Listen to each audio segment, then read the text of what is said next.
I want you to just sit back and relax and enjoy the rest of the story. I'm going to use the entire class period, like the whole hour, to finish telling you the story of the Maccabees. We're done with all theology. There's no study guide discussion or anything. There's one bit we skip in class that I do highlight for you in the study guide. So if you haven't printed the study guide, go look at it. I printed out for you the first place that we see a reference to the Jews praying for the dead who have sinned, in the hopes it will aid them in the final resurrection. So that's like brand new theology. It's straight out of Second Maccabees. You know by now that Second Maccabees should be used to see how the theology of the Jews is evolving under cultural influence, but not as a reliable source for our own theological understanding. So I'm skipping that in class, just letting you know that we're seeing the beginnings of this whole, resurrection theory, and that you can pray for the dead if they've sinned and things will get better for them. All of this stuff is starting to come into the culture here during this period. As we left things last week, Philip, the new guardian of young Antiochus V Epiphanes, is still away dealing with the situation in Persia following the death of Antiochus IV Epiphanes. Lysias, who is regent over the entire Seleucid Empire, makes several forays into Palestine with Antiochus V Epiphanes in tow. They bring vast armies, complete with elephants, and with the help of the Idumeans and the Ammonites, they press the Maccabee forces hard. But the Jews have been faithful to trust God to defend them no matter what odds they're facing, and God has shown up every single time. The versions and timelines in First and Second Maccabees differ, but it is clear that when the Ammonites attack, the Maccabees successfully defeat them and kill their leader, Timothy. Then the Maccabees beat back Lysias's enormous army. Eventually, Lysias and Antiochus V returned to Antioch. Of course, the fighting is not over by a long shot. The Maccabees turn southwards to battle the Idumeans, who are led by none other than our old friend, General Gorgias, who is now governor over all of Syria.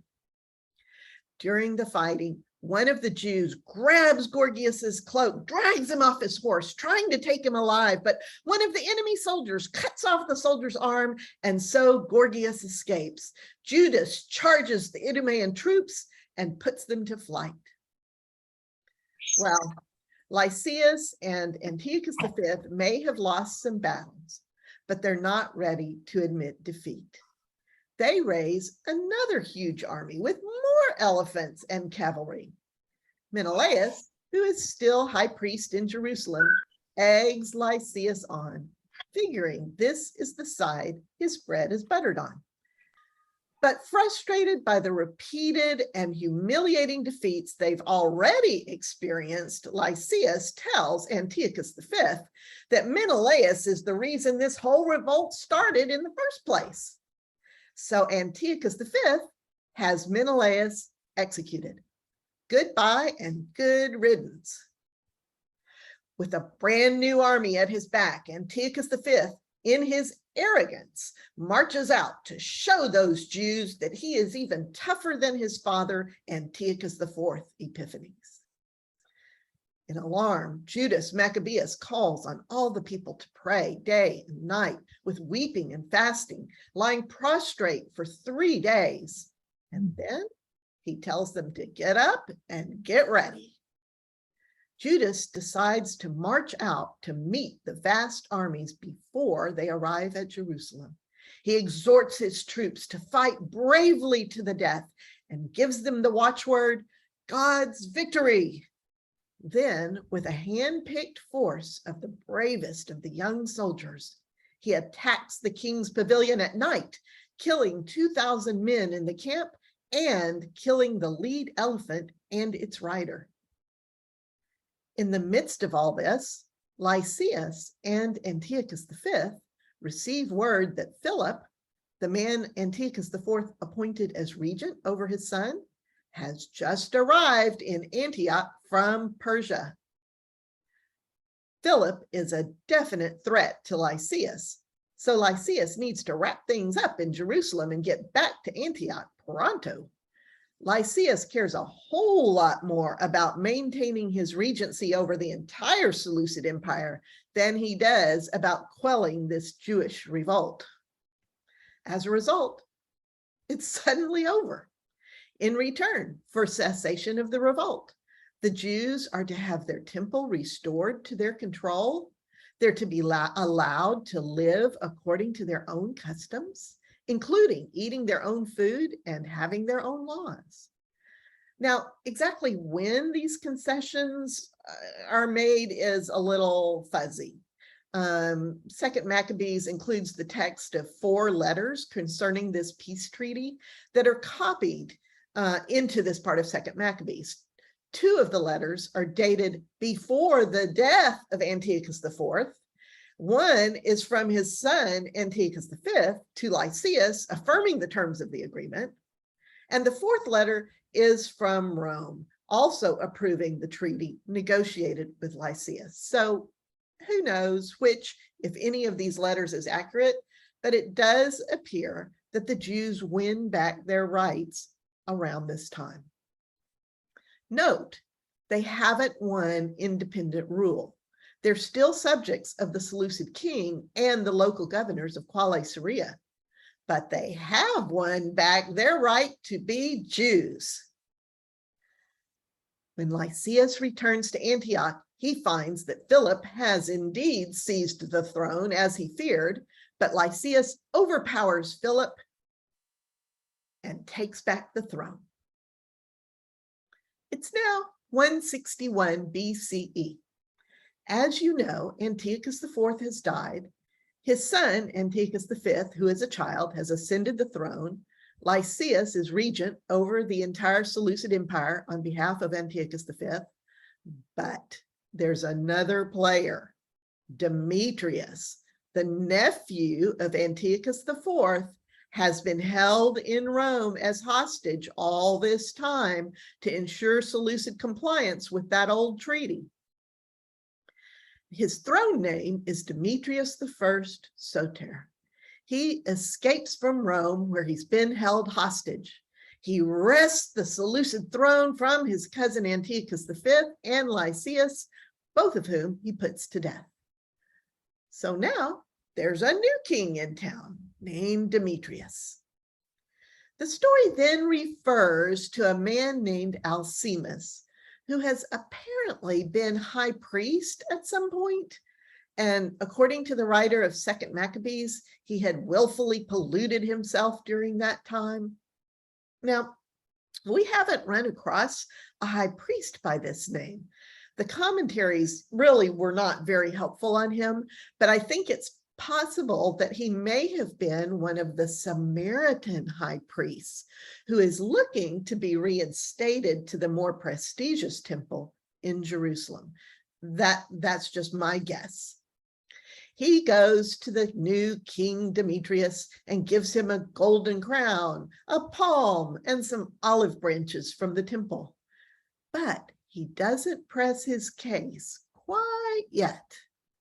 Instead, he waits until he's invited by the king to a meeting of the council. And there he's asked about what's going on with those Jews. He tells the king that the Jews under Judas Maccabeus are stirring things up and refuse to let the region be peaceful. He tells the king he himself has given up his own high priesthood just so he can come and tell the king how concerned he is for the nation as a whole and for the king's interests. What a liar and a brown-noser. He tells King Demetrius that as long as Judas Maccabeus lives, there can be no peace. The entire council jumps on this bandwagon, and the king dispatches Nicanor, the general who commands his elephants, to go to Judea as governor, to install Alcimus as high priest, and to kill Judas Maccabeus and scatter his supporters. Now, when the Gentiles of Judea hear this news, they scramble to back Nicanor and Alcimus, figuring anything bad for the Jews is good for them. But when the Jews hear the news, they immediately humble themselves with dust and pray to God, and then prepare for battle again. Simon, Judas's brother, encounters Nicanor in a skirmish, but he's unable to actually stop him. Nevertheless, Nicanor, knowing Judas's reputation and the reputation of all the Jewish fighters, realizes this campaign could end up being a bloodbath. So instead, he offers to negotiate peace with Judas. And so they make a treaty. I'm going to tell you the version in 2nd Maccabees. It's a somewhat different version than the one in 1st Maccabees. According to the writer of 2nd Maccabees, once the peace treaty is made, Nicanor and Judas end up bonding over all of this. And as time passes, the goodwill between them is such that Nicanor frequently consults Judas on matters of government and urges him to get married and settle down, which apparently Judas does. Alcimus, the high priest, is not at all happy with this turn of events. This is not what he wants to happen. He takes that peace treaty and carries it right back to Antioch, to King Demetrius, and tells him General Nicanor has betrayed him. And furthermore, that Nicanor plans to make Judas his successor as governor. The king writes to Nicanor in anger and commands him to send Judas to Antioch as prisoner. Well, Nicanor receives this message with great distress, but he knows he must hand Judas over. And he begins to distance himself from Judas personally. Judas notices this, of course, and knows something is up, so he goes into hiding. When Nicanor realizes Judas has escaped, his neck's on the line. You know that, right? He goes to the temple and demands that the priests hand Judas over. The priests swear they have no idea where Judas is. But Nicanor stretches out his right hand and swears, if you do not hand Judas over, I will tear this temple and its altar down and build a temple to Dionysus on this very spot. When Nicanor leaves, the priests pray to God on behalf of the temple. Now Nicanor hears that Judas and his fighters are in Samaria somewhere, and he makes plans to attack them on the Sabbath. The renegade Jews, who have been forced into service in Nicanor's army, try to talk him out of this and try to get him to show respect for the living God who ordered the Sabbath.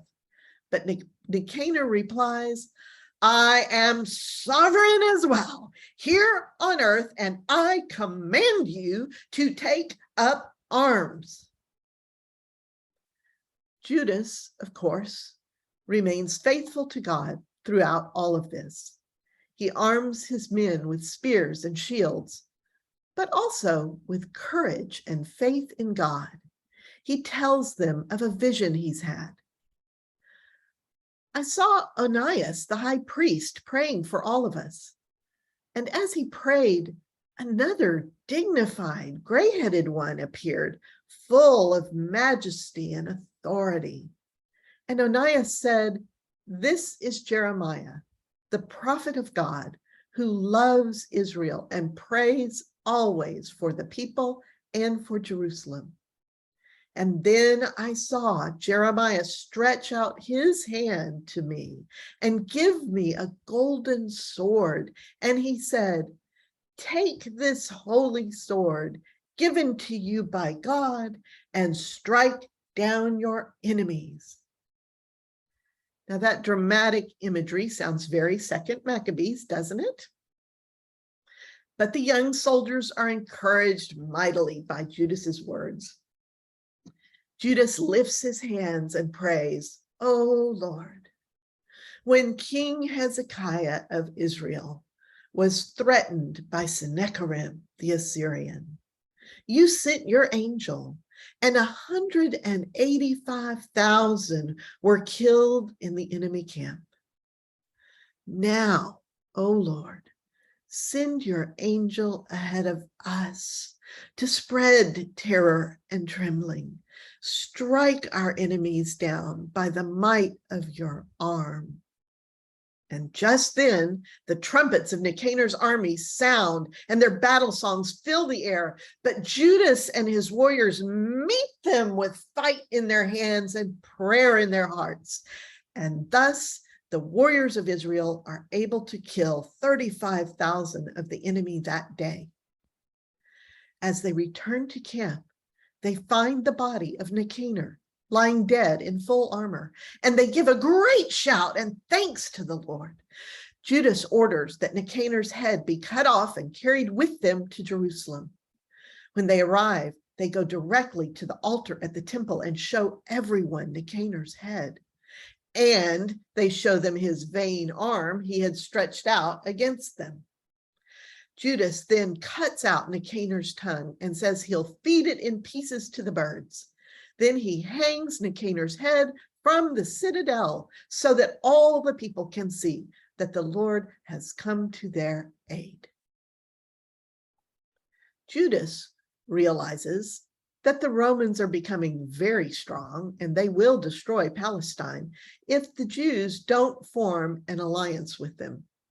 He's also more than a little intrigued by their unique form of government in which no one is king, but instead the Romans have like a senate that meets every day to govern the people, and their leader is selected by this senate. So Judas sends envoys to Rome and asks the Romans to become allies and to stand with the Jews against any further oppression by Demetrius I Soter and the Seleucids. The letter he sends with them promises that the Jews will come to Rome's aid as well as to the aid of any of their allies, and that likewise, should the Jews be threatened, the Romans would come to the aid of the Jews.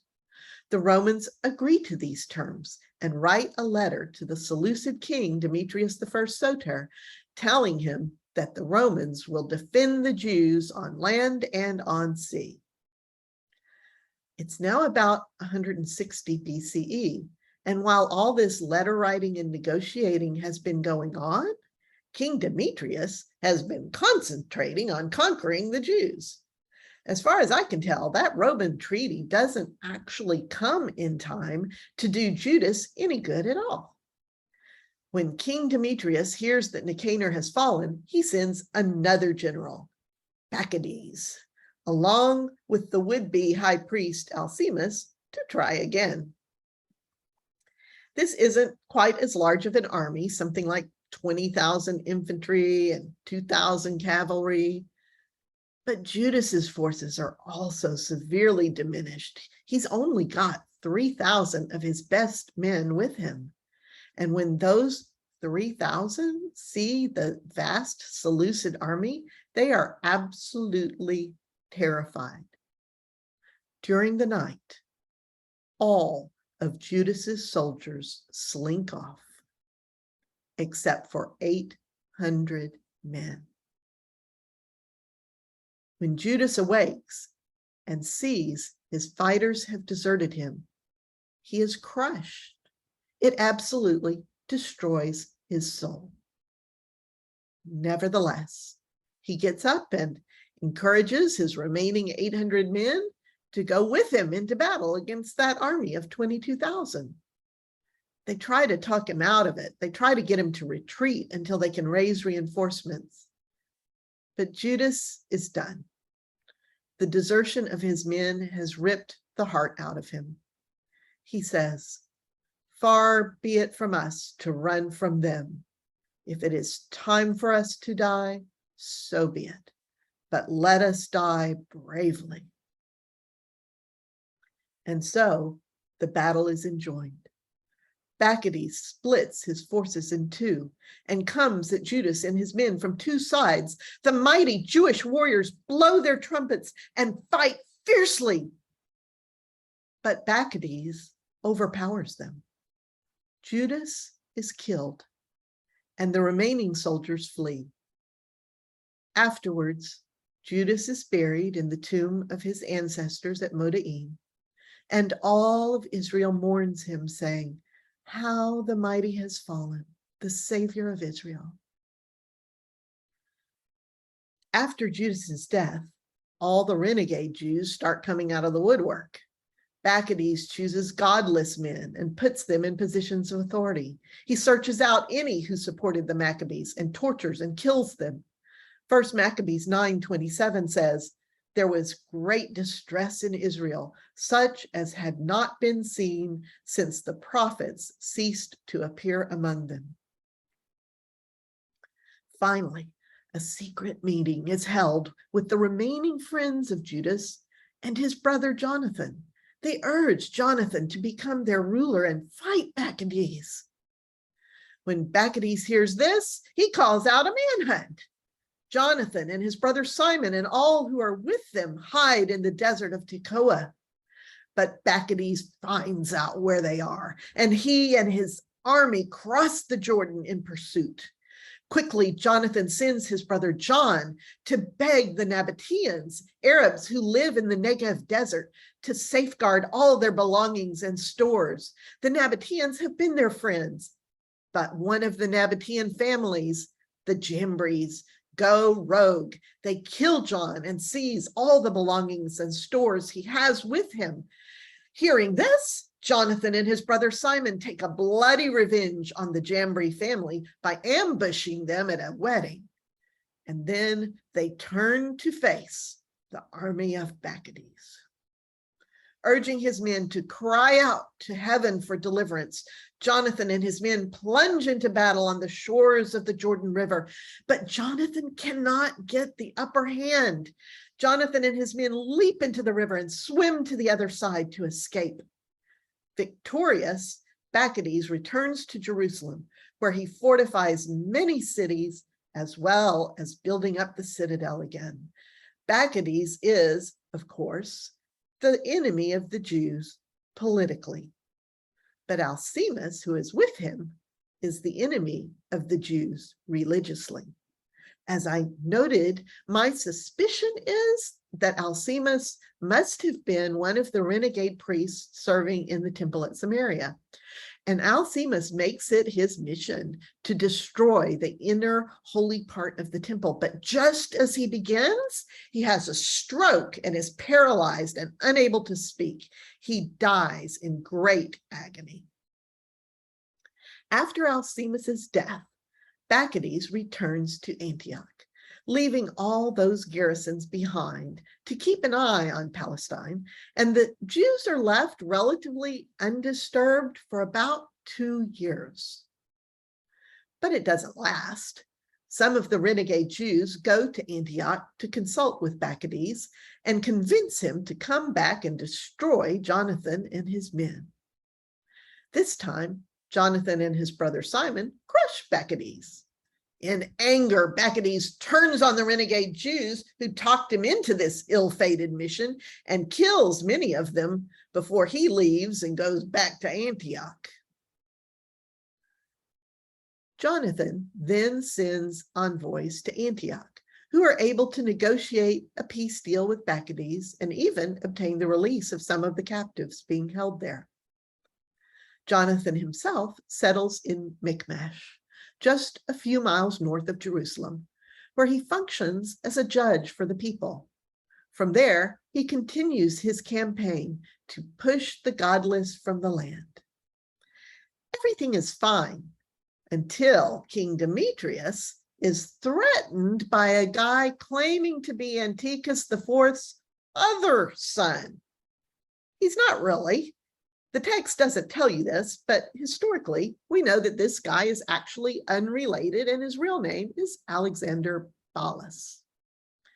In the text, he goes by the throne name of Alexander Epiphanes. Alexander lands at Ptolemais and declares himself king.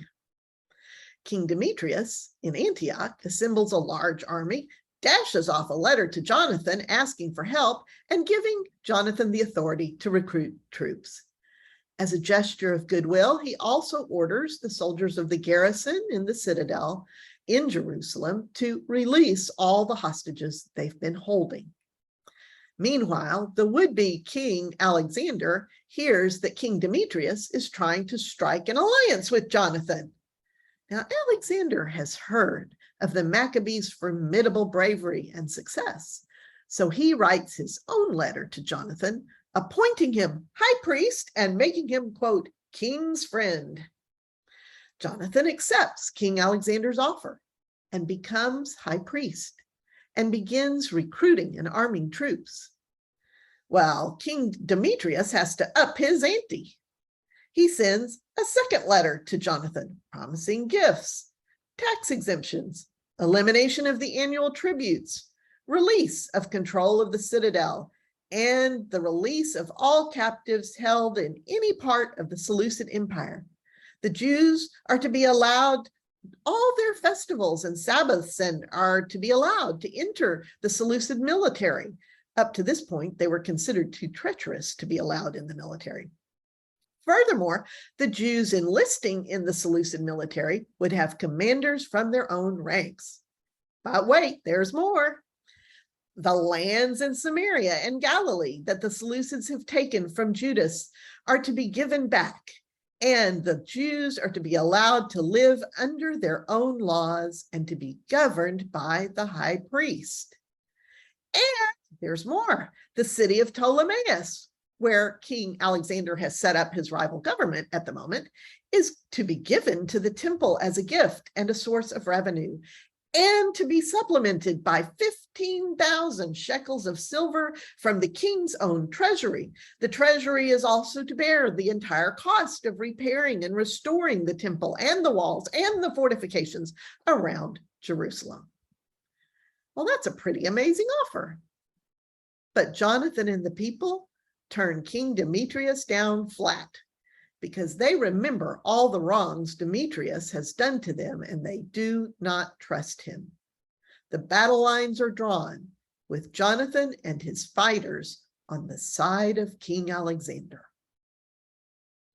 When the battle is engaged, Demetrius is routed and killed. His son, Demetrius II, goes into exile. Alexander Epiphanes ascends to the Seleucid throne. Immediately, he sends envoys to Ptolemy, king of Egypt, inviting him to become his ally and proposing marriage to Ptolemy's daughter. Ptolemy accepts the offer, and he and his daughter Cleopatra set out for Ptolemais. There, Cleopatra and Alexander Epiphanes are married with great pomp and circumstance. Jonathan is summoned, and he arrives to meet the two kings with great pomp and circumstance of his own. He brings many gifts and much gold and silver that he gives not only to the two kings, but also to the, quote, king's friends. The renegade Jews who are present try to raise accusations against Jonathan, but King Alexander pays them no mind. The king clothes Jonathan in purple and seats him at his own side and issues a decree that no one is to bring charges against Jonathan anymore. That definitely shuts up the naysayers, and Jonathan returns to Jerusalem in peace and gladness. Then trouble rears its head again. This time, it is Demetrius II who has been in exile in Crete. Demetrius II comes from Crete and claims the Seleucid throne, so King Alexander has to hurry back to Antioch. Meanwhile, the newly arrived Demetrius II appoints a man named Apollonius as governor of Caesarea and declares war on Jonathan. Apollonius marches with a large force towards Yavne. This city is a big deal city in the history of the Jews. It's also called Jamnia or Iamnia. I will call it Yavne throughout. Quickly, Jonathan and his brother Simon gather an opposing force of 10,000 men and march to the fortified city of Joppa. But the Seleucid garrison at Joppa closes the gates of the city against them. Jonathan and his Simon attack Joppa, and the people of Joppa fear that their city will be destroyed, so the people open the gates to Jonathan. When Apollonius hears Jonathan has taken Joppa, he marches out with a large force, including 3,000 cavalry. But he pretends he's going past Joppa, and he stops at Azotus, which is the Greek name for that old Philistine city you're familiar with, the city of Ashdod. Jonathan is drawn into the trap. Jonathan attacks Apollonius at Azotus, not realizing that Apollonius has left a force of 1,000 cavalry behind him. Jonathan is surrounded, but he and his foot soldiers fight so fiercely, the enemy cavalry begin to tire. Simon is able to bring his forces to bear as well, and Apollonius's troops flee. Jonathan burns and plunders Azotus and the temple of their idol before returning triumphantly to Jerusalem. When King Alexander hears of these exploits, he's greatly impressed and sends Jonathan the coveted golden buckle, an honor normally only given to the king's own kinsmen. So at this point, there are still two kings vying for the Seleucid throne, Demetrius II and Alexander. Jonathan is allied with Alexander. Unfortunately, King Alexander is called away to quell a revolt in Cilicia. Ptolemy of Egypt, the pharaoh whose daughter Cleopatra is married to Alexander, sees an opportunity. He betrays his son-in-law Alexander and plots to take Alexander's kingdom. Ptolemy marches north, telling everyone he's coming in peace. But in reality, he leaves a garrison of his own soldiers in each town he passes. When he gets to Azotus, he sees the destruction wrought by Jonathan, so he knows Jonathan is a formidable force. Jonathan comes out with pomp to meet Ptolemy at Joppa, and there they parley. Jonathan even accompanies Ptolemy a short way. And with this ruse of peace, Ptolemy is able to take control of the coastal city. Then Ptolemy sends envoys to Demetrius II and promises that if Demetrius will help him, he will take his daughter Cleopatra away from Alexander and give her to Demetrius instead. And that sounds great to Demetrius, and so it is done. Ptolemy marches right into Antioch, seizes the Seleucid crown, and gives his married daughter Cleopatra to Demetrius II. While Alexander, over in Cilicia, hears of this and comes right back to fight for his throne and presumably his wife, but Ptolemy is too strong for him. Alexander is forced to flee into Arabia, where he ends up being beheaded. Ptolemy is flying high, that is, for 3 whole days. Then he dies suddenly. I'm thinking he must have been murdered by Demetrius II somehow, because Ptolemy's troops are simultaneously killed in the various strongholds where they'd been stationed on Ptolemy's march north.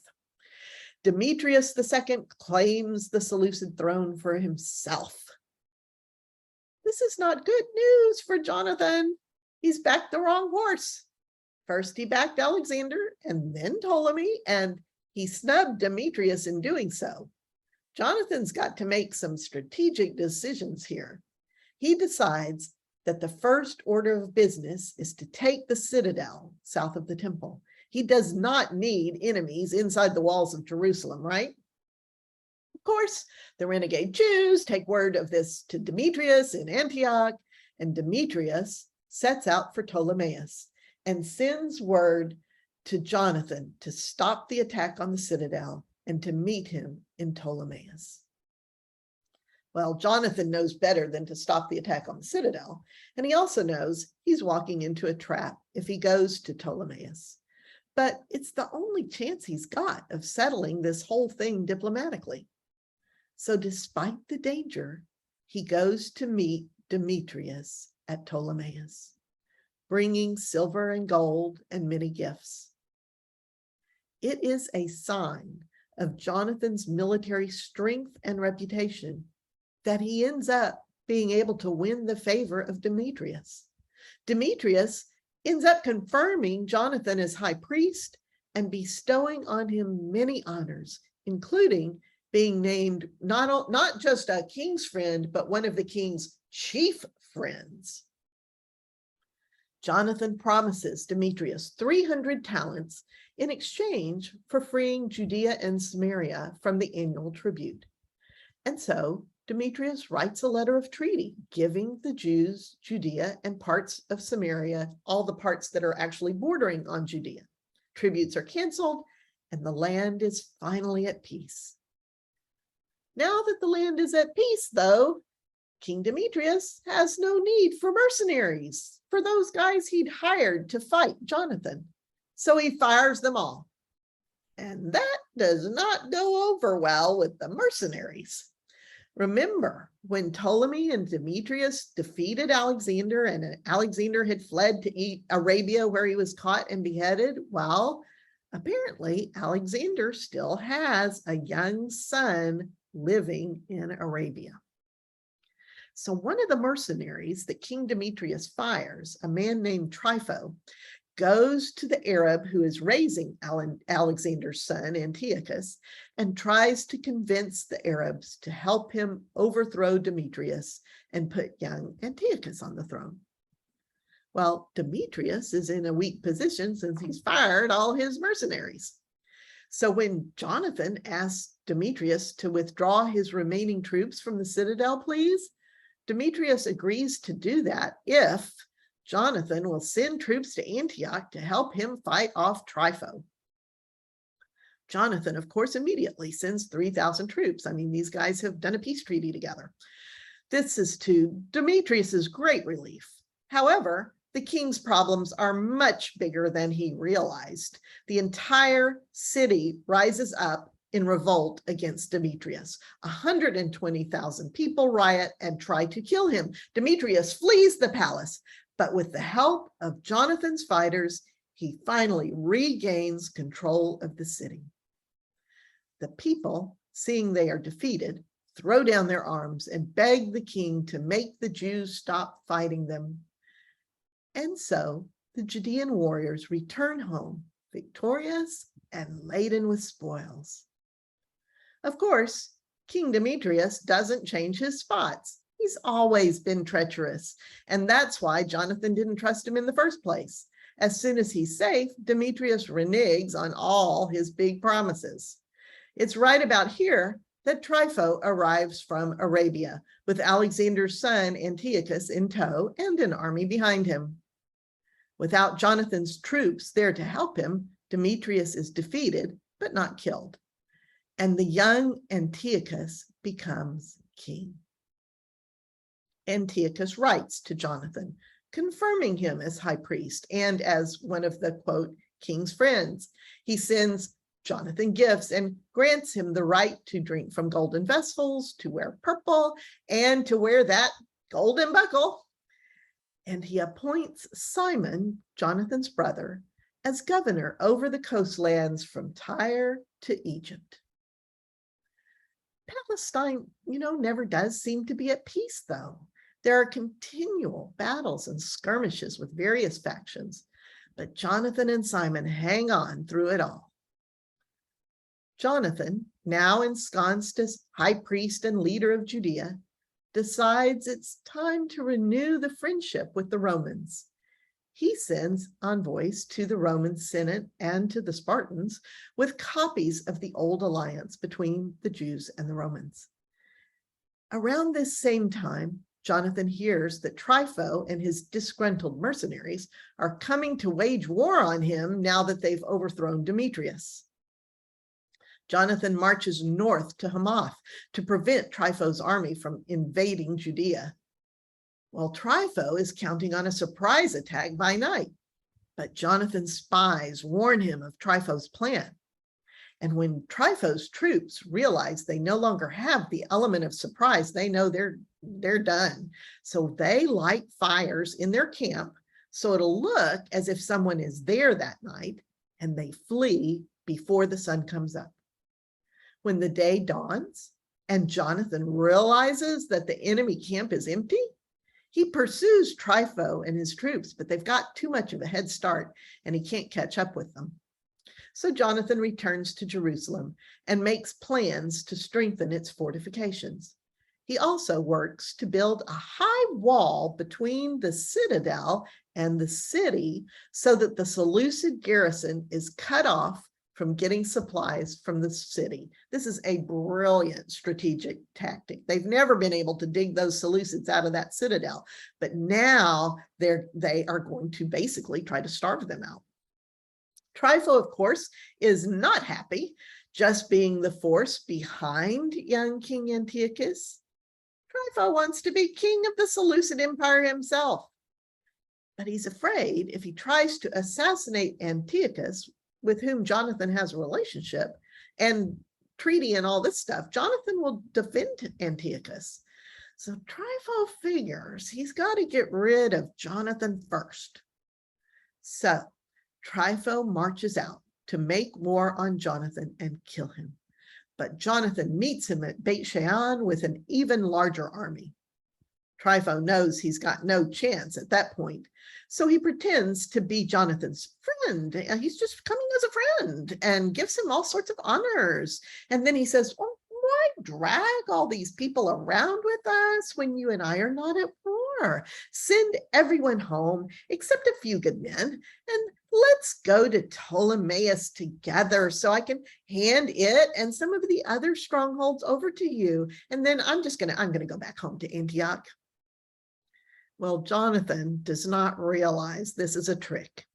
He sends all but 1,000 of his troops away. And as soon as he enters Ptolemais with Trypho, the people of Ptolemais close around him and take him captive. They kill Jonathan's men and they hold Jonathan prisoner.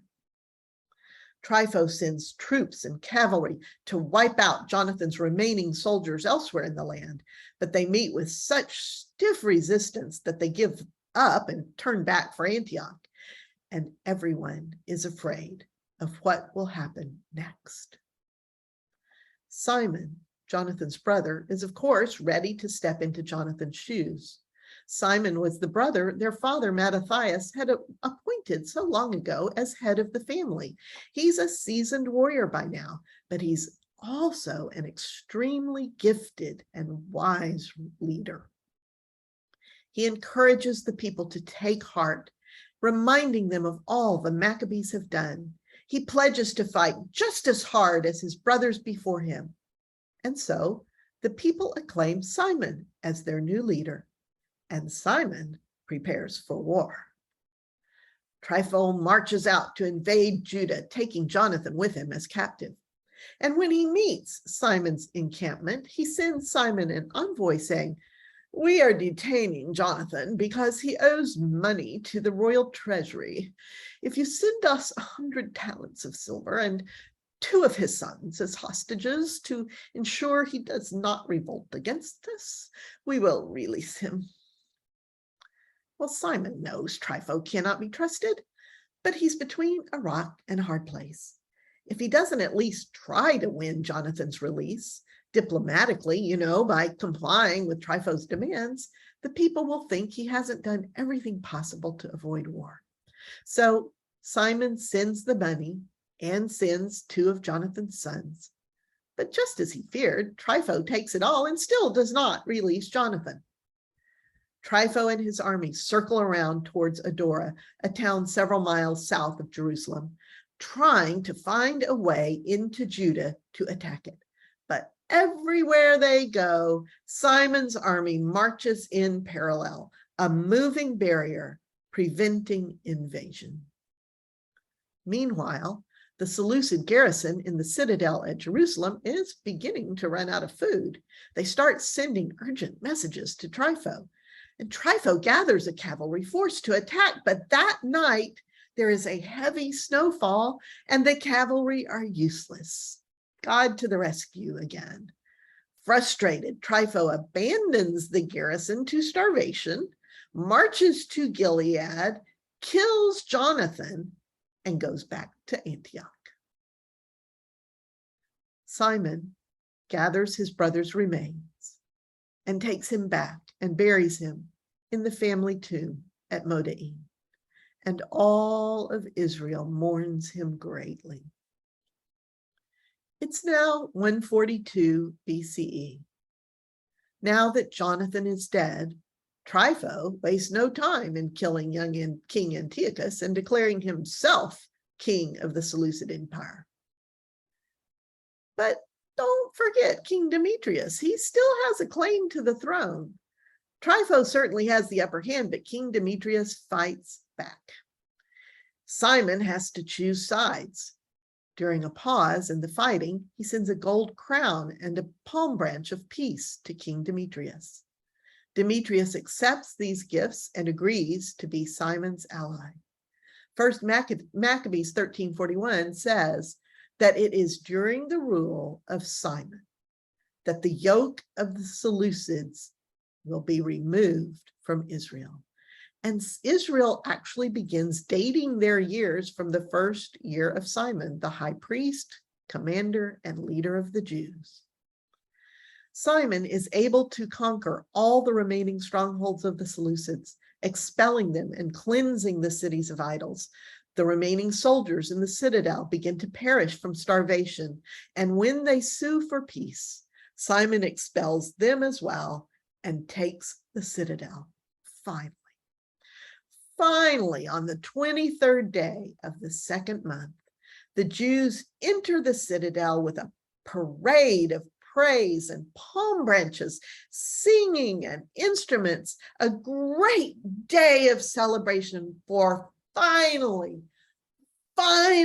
their enemies have been crushed and completely removed from their land. On this day, in 141 BCE, the Jews finally have their nation back. The next year, King Demetrius regroups and marches into Media to get help so he can depose Trypho. Well, the Medes do not take well to the fact that Demetrius is marching into their land with an army. They send their own army to meet Demetrius. They capture him and hold him prisoner, leaving Trypho as sole ruler in Antioch. And so, all the days of Simon's rule, Israel is at peace. He builds a harbor at Joppa, which opens up sea trade. He rules well, helping the humble and applying the law justly. And Israel rejoices. When Rome and Sparta hear that Jonathan has died and that Simon now rules, they send bronze tablets reaffirming their friendship. And Simon responds by sending a huge golden shield to Rome to confirm the alliance. The people declare that Simon and his sons after him will be their high priest and ruler forever until a trustworthy prophet should arise. It's now 138 BCE. King Demetrius has a brother named Antiochus VII Epiphanes, who is in exile. Antiochus VII sends a letter to Simon explaining that he's gathering a force to retake his throne from Trypho. And he warns Simon that he will be landing in the country for this purpose. He grants Simon in advance all the tax relief and exemptions the kings before him had given. When Antiochus VII invades, Trypho's troops desert him. Trypho himself escapes to a city named Dor, which is by the sea. Antiochus VII surrounds Dor with 120,000 troops and 8,000 cavalry, as well as a naval blockade. No one is allowed to enter or leave Dor.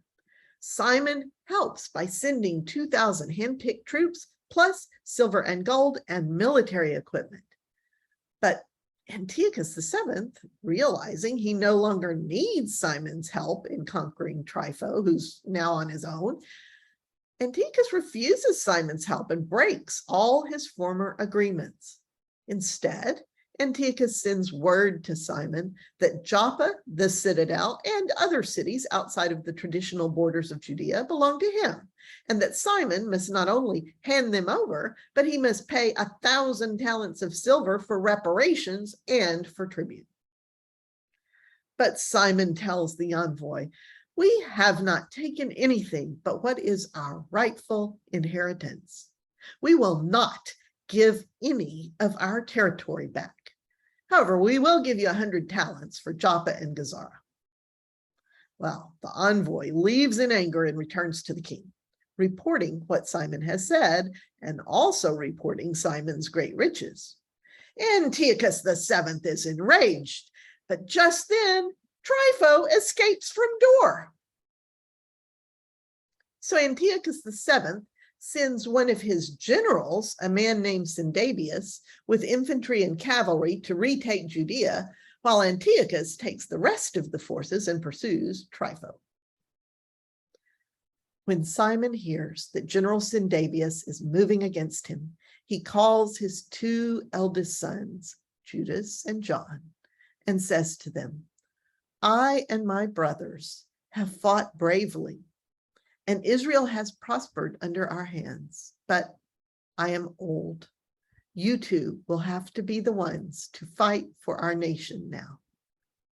So John takes 20,000 troops, including his brother Judas, and marches out against General Sindabius. He makes camp at Modain, his own ancestral hometown. Early the next morning, they march into the plain, where a large force of infantry and cavalry is coming to meet them. A stream runs between the 2 armies. John sees that his soldiers are afraid to cross the stream, so he goes into the water first, and the rest of his troops are emboldened to follow.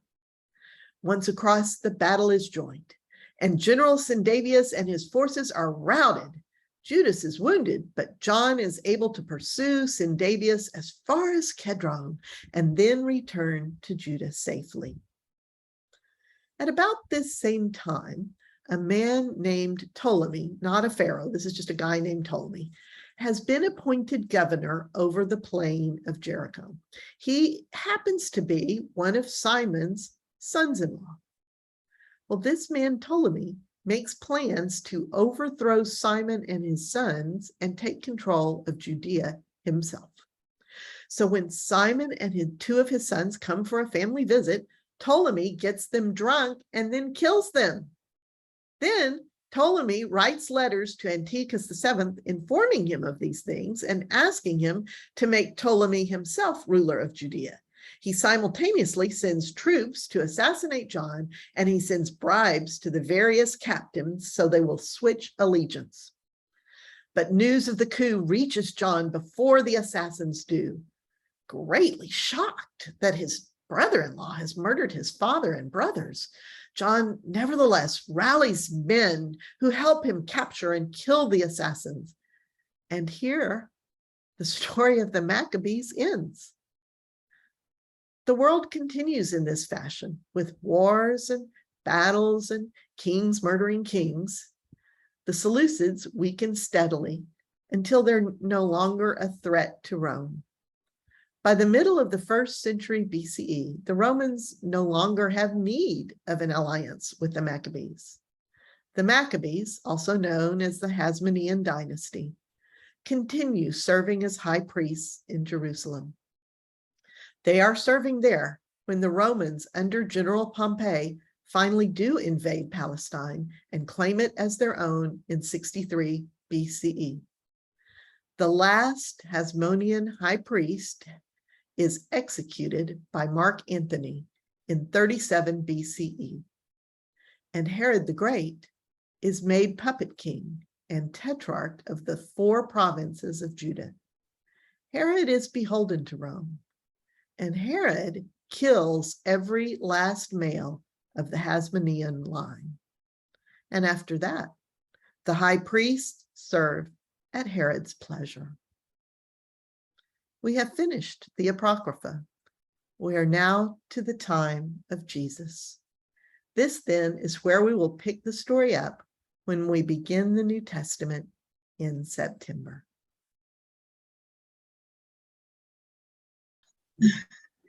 And so I don't really have any questions or anything in particular to discuss. It's open floor. You know, hearing this full history and knowing what's going on today in the Middle East, Israel has hardly ever been a peaceful country. It has always been, yeah, it has always been viewed with suspicion by its neighbors and constantly at war, which is really fascinating to me. Yeah. It even makes it more weird that people don't include the Apocrypha, because it explains so much as to why that area of the world is still the way it is. It's just always been that way.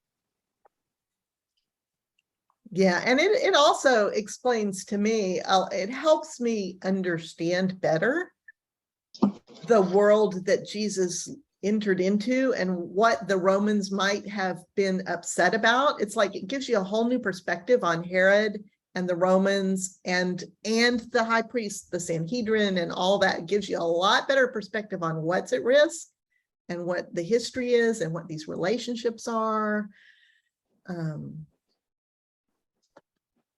Very. So can you give us a real quick summary of what happened between 65 BCE and when Jesus was born? Yes, and that's how we will open our New Testament class. Oh, We will. okay. I will back up just a few years to just kind of let you know what happened to the tail end of the Hasmonean dynasty, because they end up becoming corrupt themselves, and there's intrigue and people killing people and all kinds of stuff. But we'll just like skim over that last bit, but just so you know how Herod himself actually fits into that, because he marries one of the Hasmonean princesses. He marries Mariamne, the love of his life. He loves this woman. And she is descended from the Hasmoneans, even as he is killing off all of her male relatives. I will, kind of explain to you mainly the politics around Herod the Great, because that's the key part as we go into the New Testament. And I'd like some feedback from you all. I'm just kind of mulling all this over in my head as to how to approach the New Testament and what to do. This is an overview course. You can laugh now, but it is. And it really is an overview. And so I don't know how deeply to dive into the New Testament. I'm thinking that what I will do is tell you the synoptic gospels. Those are the 3 that tell the story of Jesus's life, and just basically pull all of Jesus's life into a story and just kind of meld those together and explain, why I think the chronology might be what it is, and why some of them have things in different orders. That kind of stuff will be the Jesus life. And the things he said, we'll look at the things Jesus said and kind of mull those over. And we'll see that Jesus is a product of this very culture. He has been raised thinking many of these things that we have seen in the evolution of what Jews think during these times. And we'll begin to look at that. I was just laying in bed last night thinking about how there's something primordial about God. Something that is deep and unchanging, and that it would be entirely appropriate that the symbol that he chooses for himself is an unhewn stone. Is a what? Gail? Unhewn stone, uncut Okay. stone, uncut stone. That is the symbol God chose. And I want to, and Jesus is like 100% plugged into that, right? But Jesus is, as a man, is also part of his culture. And so we'll begin to look at the New Testament and Jesus through these kind of dual lenses, kind of looking at that and how at the yin and the yang of Jesus's ministry. And then what I'm thinking about doing is going through the letters. Well, and we'll pick up John, any bits of John, the Gospel of John that we didn't cover in Jesus's life. We'll talk about the theology that John presents of Jesus. And then we'll talk about the theology that Paul develops of Jesus. And we'll do that by looking at his letters in chronological order. So we can see the progression of Paul in his thinking, because Paul doesn't always land in the same place. And we'll talk about the culture and then, what's going on in the various places that he's building churches. And then we'll kind of run through some of the other letters that are less important, they're kind of the second Maccabees versions of the New Testament, where there's a little more suspect material in them. The authors are more suspect. And we'll probably spend a class or two in Hebrews, and we'll spend a couple of classes, 2 or 3 classes at least, in Revelation. So if that sounds good, that's the approach that I'll take. It won't be like, I know Lumar has been in my Mark class, so is Julia. And that we won't do the Mark class. I'll talk about Mark and how he's structured his story, but it'll basically be walking through that chiasm. It won't be a deep dive into it like we do in the Mark class. So I just don't want y'all to be disappointed. I have a question for you, Gail, about your approach, and I can't wait. I'm really interested, by the way, your comment about Mark as a chiasm. I'm like, oh, that's going to be interesting. Oh, that's a good class. When you do talk about Woody's been in it too. Mm-hmm. When you do talk about the synoptic gospels kind of holistically, will you also, because culture's been so important, will you also talk about why each of those 3 gospel writers, why they take the particular approach that writer took, who their audience was and that sort of thing, so we get a sense of the cultural influences there also? Yes, we will look at their agenda and their context. Got it. Great. Thank you. Yeah. To the best that I can, and I feel like it's this huge minefield out there. I feel like there are so many places I could step and things could just blow up. But